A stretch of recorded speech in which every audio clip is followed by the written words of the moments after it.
Everyone on the flight line thought she was just another civilian contractor who had wandered into the wrong restricted zone. Until the admiral demanded her identification, and she quietly spoke a call sign that hadn't been heard on any U.S. airbase in years. The moment the words left her mouth, every SEAL within earshot stopped moving. Conversations died mid-sentence. A wrench clattered from someone's hand onto the concrete. Even the F-22 engines being prepped in the background seemed to fade into silence. No one expected the admiral to freeze the way he did. No one expected the woman they had been moments away from escorting off base to become the most important person in the hangar. The Nevada sun scorched the tarmac outside the massive Air Force hangar, heat waves rising like steam off a boiling pot. Inside, crews worked around the clock, loading systems, checking landing gear, running diagnostics. Yet all that motion felt like background noise compared to the tension building in the center of the room. She stood there in her faded jacket, hands tucked into her pockets, eyes calm, posture relaxed in a way that only veterans recognized. But to everyone else, she was a civilian taking up space where civilians didn't belong. Admiral Keaton approached her with heavy steps, flanked by 2 MPs. His jaw clenched, his voice sharp. "Ma'am, this is a classified zone. Civilians do not walk in here without clearance. Who authorized your entry?" She didn't answer immediately. She didn't need to. She simply watched him with a steady, unreadable expression, one that irritated the admiral more with every silent second. Airmen from across the hangar began glancing over, sensing something brewing. Keaton huffed. "You have about 3 seconds to explain yourself before you're escorted out." A young SEAL leaning against a crate chuckled under his breath. "Bet she's somebody's lost girlfriend."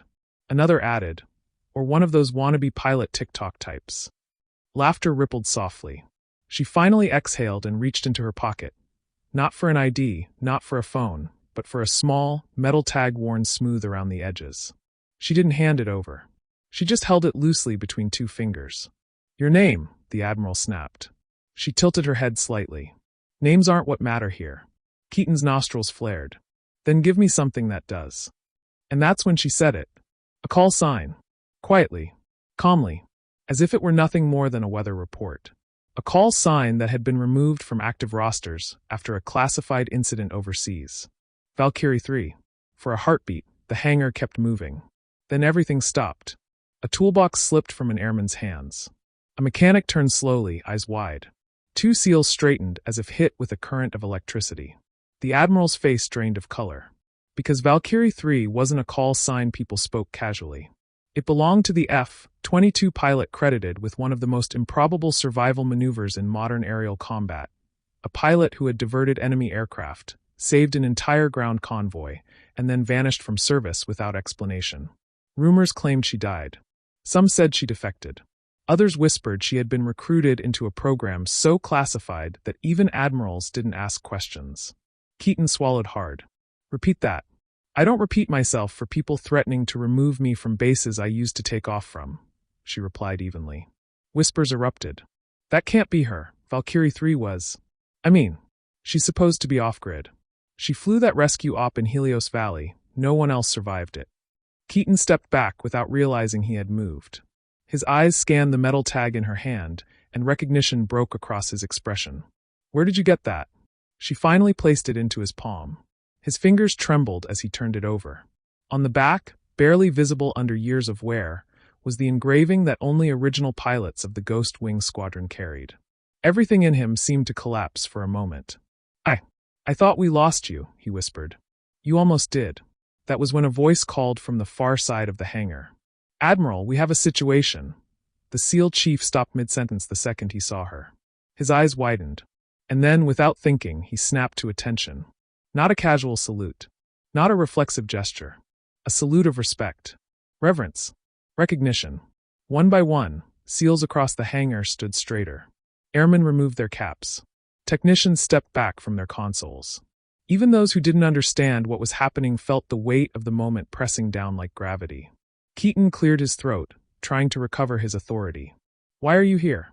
Where have you been all these years?" She looked past him, toward the F-22 being prepped with new stealth upgrades. "You have a pilot scheduled for the test flight today. Pull him." The admiral stiffened. "That flight is classified." "So was I." He hesitated. "You can't just walk in here and make demands." She met his gaze, unblinking. If your pilot flies that aircraft without modifying the valve sequence, he won't make it back. The failure will begin 3 minutes into ascent. You'll lose the plane, the pilot, and the mission. The lead engineer overheard, eyes widening. How would you even? Admiral, she described a flaw we haven't even reported yet. Keaton looked between them. You knew. I designed the workaround 4 years ago, she said. Before I left. A heavy silence. The engineer swallowed. She's right. A murmur swept the hangar. Fear, awe, disbelief.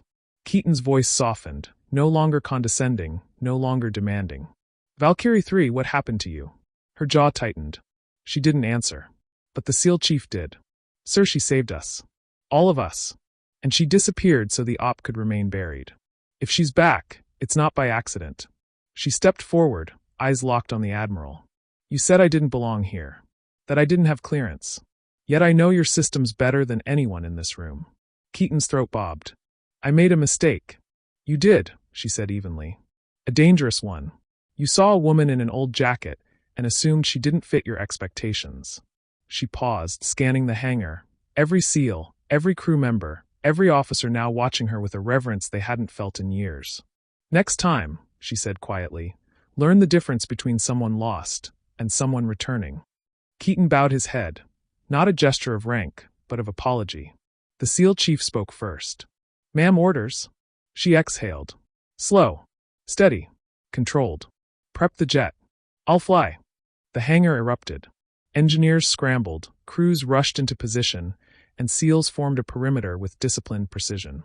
Keaton didn't argue, didn't question, didn't hesitate, because the moment she spoke her call sign, she became the highest authority in the room. And as the F-22 canopy lowered and sunlight flashed across the nose, no one dared breathe. Valkyrie 3 had returned, and the sky was no longer ready.